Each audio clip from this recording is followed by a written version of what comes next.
All right. We need to stop paying attention to these so called experts that don't know what they're talking about.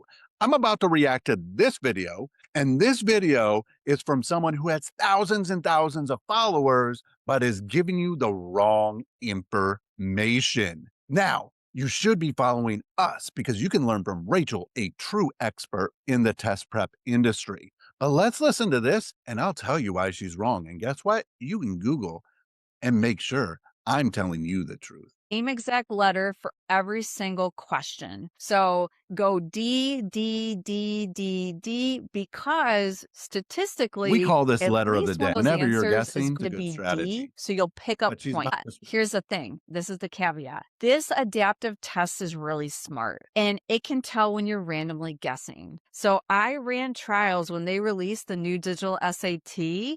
And despite guessing the same letter every single time on the math modules, and then I just put some random numbers in if I had to fill in an answer, I still got the minimum score of 200.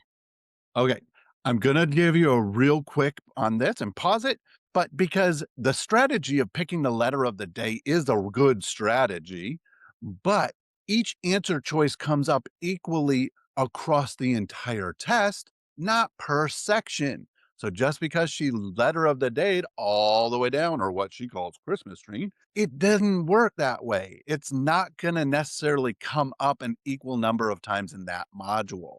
That's why she scored at 200. Why is that? Because I ended up getting 7 questions right. So I should have gotten some points for those, right? Well, the reason why I only scored a 200 is because I was clicking D so fast. The adaptive No. SAT test recognized I was guessing. And so even when I got the questions right, they didn't give me any credit for them.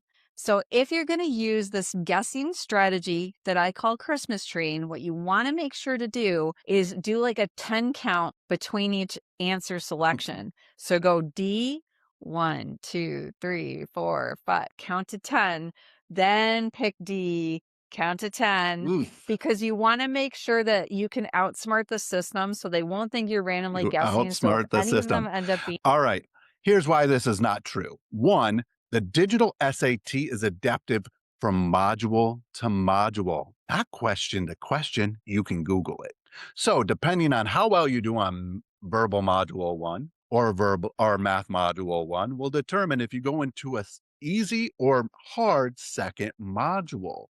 It isn't adapting from question to question. So even if you pick D, D, D, D, D, D in the entire section, it is not paying attention to that. She's wrong. She's wrong. She's wrong. Follow enhanced prep will lead you the right way to beat this test and get you to the scores you need to get into your top choice college. Stop following people that don't know what they're talking about.